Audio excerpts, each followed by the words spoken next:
എല്ലാവർക്കും നമസ്കാരം. ഇന്ന് നമുക്ക് ഉരുളക്കിഴങ്ങ് വെച്ചിട്ട് നല്ല ഒരു സ്നാക്ക് ഉണ്ടാക്കാം. നല്ല ക്രിസ്പി ആയിട്ട് ഇരിക്കുന്ന ഒരു സ്നാക്കാണ്, അതുപോലെ നല്ല ടേസ്റ്റുമാണ്. അപ്പം ഞാൻ അതിന് വേണ്ടി ഒരു 3 ഉരുളക്കിഴങ്ങ് എടുത്തിട്ടുണ്ട്.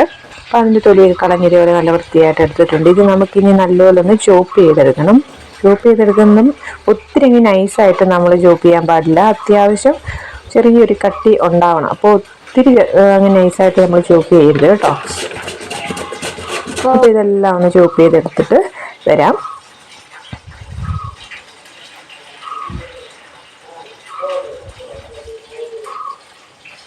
അപ്പോൾ അതേണ്ട നമ്മൾ എല്ലാം തേയിലൊന്ന് ചോപ്പ് ചെയ്തെടുത്ത് വെച്ചിട്ടുണ്ട്. ഇനി നമുക്ക് ഇതേപോലെ ഒരു ബൗളിലേക്ക് ഇട്ട് കൊടുക്കാം.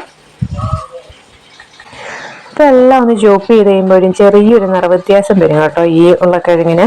അപ്പം നമുക്ക് ഇതേപോലെ ഒരു കപ്പ് വെള്ളം ഒഴിച്ച് ഒരു 2 മിനിറ്റ് നേരം വെള്ളത്തിലിട്ടിട്ട് ഒന്ന് കഴുകി വാരിയെടുത്താൽ മതി.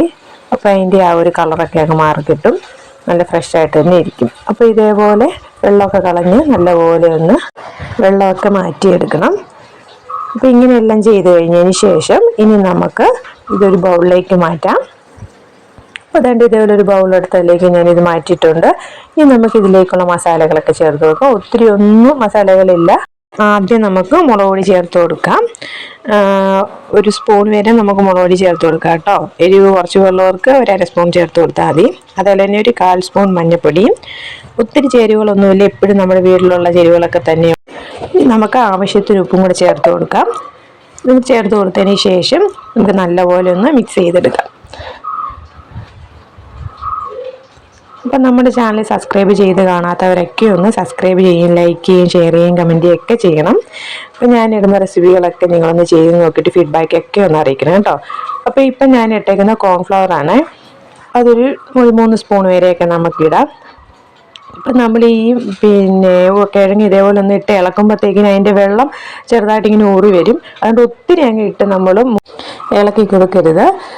അപ്പം നൈസായിട്ടൊന്ന് ഇളക്കി കൊടുത്താൽ മതി കേട്ടോ. അപ്പം നമ്മളെല്ലാം ഒന്ന് മിക്സ് ചെയ്ത് ഇതുപോലെ എടുത്തിട്ടുണ്ട്. ഇനി ചെറിയ ബൗളുകളായിട്ട് നമുക്ക് ഉരുട്ടിയെടുക്കണം. അപ്പോൾ ഇതുപോലെ ഒരു പാൻ അടുപ്പേ വെച്ച് അതിൽ ഓയിൽ ഒഴിച്ച് കൊടുത്തിട്ടുണ്ട്. ഇത് നമ്മുടെ മിക്സ് ഇതേപോലെ ചെറിയ ബോളുകളായിട്ട് ഇതേപോലെ എണ്ണ ചൂടായി കഴിയുമ്പോൾ ഇട്ട് കൊടുത്താൽ മതി. ഇതൊരു മീഡിയം ഫ്ലെയിമിൽ വേണം ഇട്ട് കൊടുക്കാനായിട്ട്.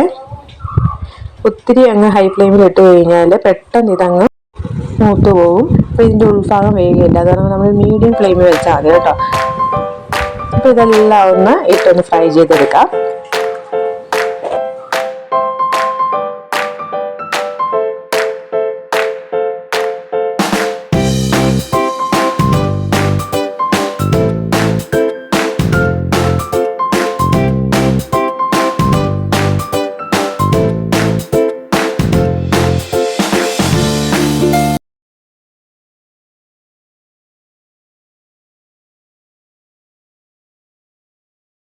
അപ്പം നമ്മൾ തിരിച്ചു മറിച്ച് വെക്കിയിട്ട് നല്ല ഫ്രൈ ചെയ്തെടുത്തിട്ടുണ്ട്. ഇനി ഇതെല്ലാം നമുക്ക് കോരിയെടുക്കാം കേട്ടോ. അപ്പോൾ അതിന് ശേഷം ബാക്കിയുള്ളതും കൂടെ നമുക്ക് ഇതേപോലെ തന്നെ ഒന്ന് ചെയ്തെടുക്കാം. അപ്പോൾ നമ്മുടെ ഇന്നത്തെ വീഡിയോ എല്ലാവർക്കും ഇഷ്ടപ്പെട്ടെന്ന് ഞാൻ കരുതുന്നു. എല്ലാവരും ഇതൊക്കെ ഒന്ന് ചെയ്ത് നോക്കുകയൊക്കെ ചെയ്യണം.